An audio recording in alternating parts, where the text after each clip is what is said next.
O Tribunal Superior Eleitoral suspendeu temporariamente o processamento de novos registros de filiação partidária no sistema Filia.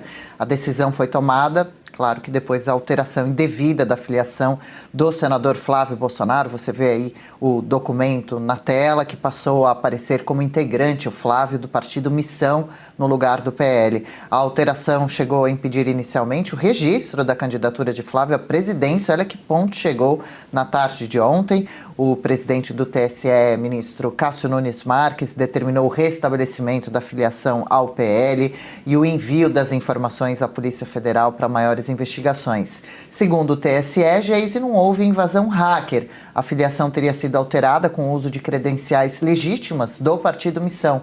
A corte também identificou uma tentativa de modificar a filiação do presidente Lula, mas a alteração essa não chegou a ser efetivada. O que a gente precisa entender dessa notícia, hein, desse ocorrido? Pois é, tá uma confusão danada, né? Uma parte diz que, na verdade, é alguém do partido Missão, mas tem também a história do e-mail, né? Que teria o gabinete do Flávio, enquanto senador, teria recebido esse e-mail. Missão está divulgando alguns prints dizendo, olha, nós temos aquela confirmação, aquela configuração do e-mail, né, que você consegue se certificar de que a pessoa recebeu o e-mail e que aí alguém teria clicado. O fato é, os dois pontos principais para mim nesse debate não é nem mais se foi, se não foi, enfim, precisa ser investigado se não foi um fogo amigo em relação ao Flávio Bolsonaro, se não é realmente nada do PL, porque, enfim, é campanha presidencial, uma campanha imensa, né, campanha de um porte muito grande e que precisa de muita atenção. Então, o próprio PL precisa avaliar se realmente as pessoas que estão ali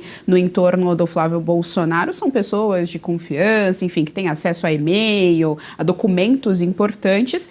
E o TSE precisa deixar muito claro se de fato não foi uma invasão hacker, porque pelo que a gente viu, estava muito fácil pegar um candidato do porte do Flávio Bolsonaro e filiá-lo à Missão. Veja bem, nós não estamos falando de um vereador pequeno, enfim, que tem pouca popularidade, que tem pouco capital político. Nós estamos falando de um senador da República e que aparece ali nas pesquisas, né, nacionais todas em relação à presidência. Então é algo muito sério, muito grave. Para mim o ponto principal é esse. PL avaliar se não foi nenhum tipo de fogo amigo, partindo do próprio partido, e o TSE deixar muito claro que não foi mesmo invasão hacker, provar e comprovar pela segunda vez aí que estamos seguros aí. É para isso que serve. Bom, esse tribunal não serve para quase nada, né? Então, por favor, para isso serve que seja muito bem investigado. Ludmila, Lins Grilo, acompanhei seus comentários ontem em Oeste Sem Filtro sobre o tema. Aliás, eu falava no seu glossário, já tem, por exemplo, algumas que eu tô lembrando rapidamente. Bichão, Galalau, Barata Voa. Aí ontem você ia falando de um possível hacker que você não sabia ainda, não tinha confirmação se era, como que era, um fanfarrão, não. Outro termo você usou, mas foi descartada essa possibilidade de um hacker desconhecido? Eu acho que eu usei a palavra zombeteiro. Podia ser um fanfarrão, um zombeteiro, eu não sei se a hipótese é de sabotagem ou se é um brincante, um zombeteiro, não sei. E aí a investigação é que vai ter que dizer. Agora, se foi um fanfarrão querendo brincar, achando que aquilo ali é brincadeira, a fanfarronice pode vir a sair muito cara para ele, porque eu fui catar ali na lei qual que é o dispositivo específico. Tem o dispositivo do Código Penal, que é falsidade ideológica, só que o Código Eleitoral tem um dispositivo específico para eleições, que seria a falsidade ideológica aplicada às eleições. Então esse é um dispositivo específico e é, portanto, aplicável, que é o artigo 350 do Código Eleitoral, que diz que é você inserir dados ali, dados falsos, informações falsas no ambiente virtual ali do sistema. E aquilo ali pode gerar para o sujeito... Já saiu na grande mídia. São mais de 10 bilhões de reais esquecidos para serem sacados pelos brasileiros. Foram 4 dias organizando e logo já entrei com a solicitação e, na sequência, já me veio o retorno. R$ 8.517 que estava lá parado. E era meu. E isso é só a ponta do iceberg. São 7 brechas ocultas no sistema que você pode resgatar. A menos que você queira fazer doação para esse governo, precisa ver antes que o prazo acabe. Para você descobrir, deixei o link aqui embaixo e um QR Code na tela. Acesse agora. Uma reclusão de 2 a 6 anos. e pagamento de multa ainda, ou seja, não é uma coisa trivial. Então, se foi brincadeira, se foi fanfarronice, isso pode custar muito caro. E eu não vejo muita dificuldade em se achar o bobalhão que fez isso aí. Porque assim, se fizerem uma investigação minimamente razoável, não precisa nem ser muito inteligente, setor de informática ali do tribunal, acho que consegue descobrir quem que fez o log ali. Tava com a senha de quem? Porque não é qualquer pessoa que consegue chegar lá e fazer um registro de filiação. Eles dão uma licença para o Diretório Nacional. Aquele Diretório Nacional pode fazer, cadastrar outras pessoas no âmbito estadual do partido e no âmbito municipal para também terem essas credenciais para fazerem esses registros. Então a pergunta é, quem fez o registro? E isso aí fica ali, a patinha, as pegadas ficam no sistema. Isso é fácil de descobrir quem foi. O que pode acontecer é alguém dizer, se chegarem ao dono da senha que foi utilizada para isso, o que pode acontecer é a pessoa dizer, ah, não, roubaram minha senha. Mas aí é para isso que serve a investigação, né? Então, eu estou muito curiosa para saber. É um mistério. Eu não sei se precisa da autorização ali do e-mail, porque eles estão alegando muito isso, que foi enviado um e-mail para o gabinete do Flávio, vários e-mails, para alertar de que houve uma tentativa de filiação dele à omissão. Só que essa primeira tentativa não foi bem sucedida, mas acabou que no final das contas, essa segunda ou terceira, não sei, acabou sendo, tanto que ele foi filiado à omissão. Então, o Missão tentou, ou diz que tentou, localizar o Flávio pelo e-mail. Mas, pô, um negócio tão sério, você vai mandar um e-mail, por que não passa a mão no telefone e liga, olha, aconteceu um negócio sério aqui. Mas, enfim, mandaram e-mail. Eu não sei se é necessário abrir o e-mail para uma filiação, aí tem que ver lá como é que está sendo hoje esse regramento, porque é uma coisa muito específica. Só quem vai saber é o pessoal dos partidos e do TSE. Se é necessário mandar um código de confirmação por e-mail do Flávio, não sei. Estou só levantando uma hipótese aqui. E alguém inadvertidamente foi lá e clicou.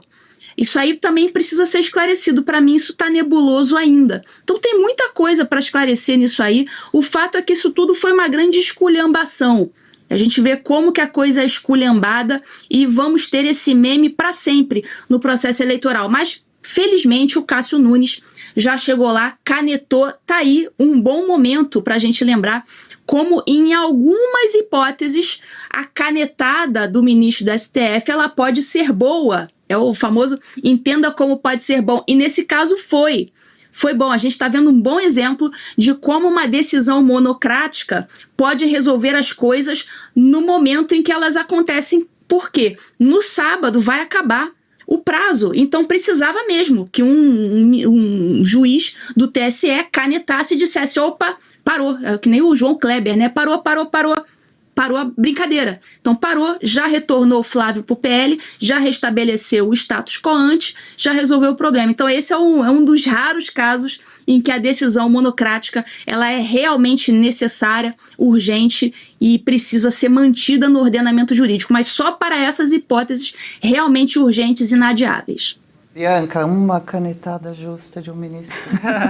Que alívio, que gostoso, né? Que pena a gente ter que comemorar exceções nesse sentido. E na verdade também precisava ser assim, porque em 2022 aconteceu a mesma coisa com o Lula, mas foi através de um hacker e na época foi o Moraes. O Moraes em 3 horas ele resolveu a situação.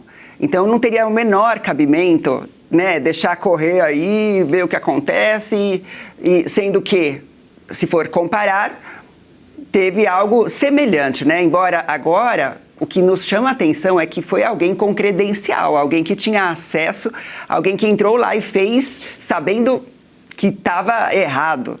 Então tem que ser investigado, até porque é uma brincadeira besta, né? Uma brincadeira sem graça, assim, talvez para chamar atenção, talvez para fazer, sei lá, piadinha. Qual é a graça? Não deu para entender direito, mas perceba que o Missão avisou também que não houve aí, no PL, não houve um posicionamento, ninguém tomou uma atitude, então também tem que ter isso aí esclarecido. Afinal de contas, se abriram o e-mail, nada fizeram? Por que nada fizeram? Para virar notícia? Eu acho que não, né? É aquela coisa também de desleixo mesmo, muito desleixo, muitas vezes aí que vem nessa questão de dispersão, delegar ou delargar para pessoas erradas, e tá aí, ó, o resultado de uma coisa que não precisava nem ser noticiada, nem precisava virar notícia, não precisava ter acontecido se os responsáveis tivessem tomado uma atitude certa, na hora certa.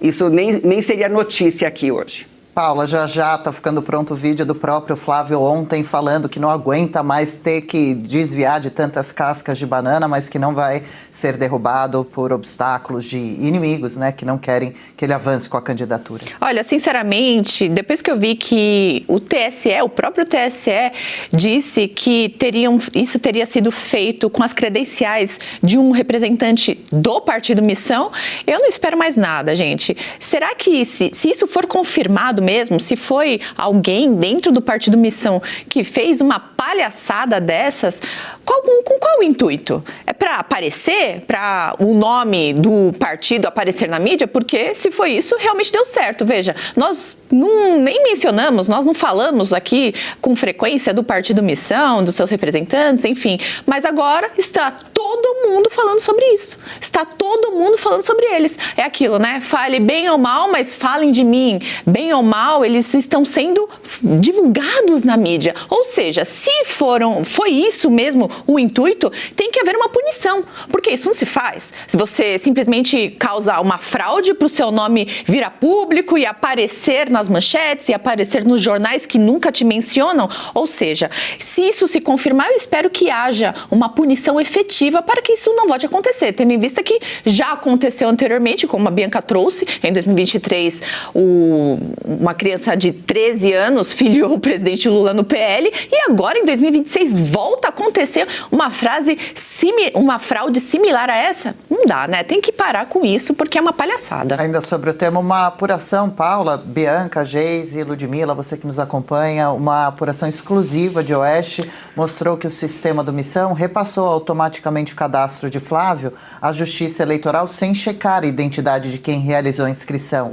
Um relatório interno da equipe de tecnologia do Missão, obtido por Oeste, mostra que o cadastro foi feito no dia 2 de agosto, com dados falsos. No dia 12, o sistema do partido transmitiu automaticamente as informações ao TSE. Depois da divulgação do caso, o Partido Missão afirmou que também foi vítima do que classificou como uma tentativa de filiação fraudulenta de Flávio.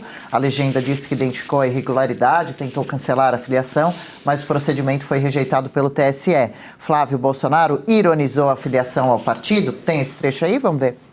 Vocês viram aí que fraudaram a minha filiação partidária.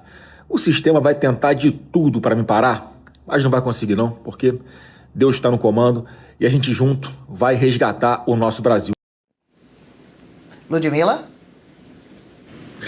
Eu queria complementar aqui com uma curiosidade histórica. Essa não foi a primeira vez em que um candidato ou um político conhecido ficou filiado, ainda que por pouco tempo, em um outro partido por uma inclusão fraudulenta. Para quem não sabe, o Lula, olha só, o Lula, ele permaneceu filiado ao PL, olha só, em 2023, por 6 meses. Vocês sabiam disso? Tá na imprensa, na época ninguém deu muita bola, mas por 6 meses, ou seja, foi depois do 8 de janeiro, porque essa inclusão foi feita no dia 17 de julho de 2023. Filiaram o Lula ao PL. Então veja, ninguém percebeu, ficou 6 meses filiado ao PL. Na época, eles descobriram quem fez a inclusão, descobriram que estava no nome, quer dizer, não sabe quem fez a inclusão, mas foi feita em nome de Ana Daniela Leite Aguiar, advogada que prestava serviços ao PL. Então veja, é sempre alguém ligado ao partido, mas desconfia-se de que alguém teria pego a senha dela, e até hoje, pelo menos eu procurei aqui, não houve o resultado dessa investigação. As peças foram enviadas para a polícia investigar, mas aparentemente ou a coisa não andou, ou andou e a gente não ficou sabendo do resultado. O fato é que agora, com esse episódio, muito provavelmente, se esse episódio aqui do Lula não andou, provavelmente vai andar, porque agora todo mundo tá de orelha em pé, porque já tá se tornando algo frequente, né? Aconteceu com o Lula e agora aconteceu com o Flávio Bolsonaro. É só uma curiosidade histórica aí para contextualizar. Red Silver, as panelas mais vendidas do Brasil e não precisa de óleo. Preste atenção nas imagens, daqui a pouco eu volto com uma super promoção. As panelas Red Silver são a solução para o seu dia a dia, porque fazem todo tipo de comida de uma forma mais saudável e sem usar nenhum tipo de óleo. Revestida com material antiaderente, ultra resistente que não gruda, promove um deslizar dos alimentos e não solta resíduos. São sofisticadas, leves, fortes e possuem um design elegante. A combinação perfeita para a sua cozinha. Red Silver é zero gordura, zero óleo, muita tecnologia e vai em todos os tipos de fogões. E o menor preço do Brasil. Atenção, porque o kit completo, kit família, você vai levar por 12 parcelinhas de R$ 72,25. E não para por aí, hein? Você ainda ganha de presente este jogo de facas de aço inox, revestimento Red Silver e corte preciso. Aí nós vamos entregar na sua casa e hoje você não paga o frete. Então aproveite, corra. Você pode pedir através do QR Code que está aparecendo ou ainda mandar uma mensagem para o WhatsApp 11 97661 8704. E se você pudesse ter acesso aos bastidores do Sem Filtro e conversar direto com os comentaristas e âncoras da Oeste? Agora, isso é possível com o Clube de Membros do nosso canal no YouTube. O clube foi criado para quem quer dar um passo além e fazer parte de uma comunidade exclusiva. São 3 níveis de assinatura pensados para aproximar você da nossa equipe. No plano apoiador, você ganha destaque no chat, figurinhas personalizadas e acesso a publicações exclusivas na comunidade do canal. Quer estar ainda mais perto da Oeste? Nos níveis Engajado e VIP, nós liberamos acesso às lives fechadas com nossos apresentadores e comentaristas, nas modalidades mensal ou semanal. Você também participa de sorteios de livros e produtos da Oeste, além de acesso antecipado a vídeos e a uma visão direta dos bastidores do programa Oeste Sem Filtro. Faça parte do nosso clube de membros e tenha acesso a lives exclusivas comigo e com todo o time da Oeste. Se você acredita na importância de um jornalismo livre, independente e comprometido com os fatos, clique agora no botão Seja Membro e conheça todos os detalhes e vantagens de cada plano.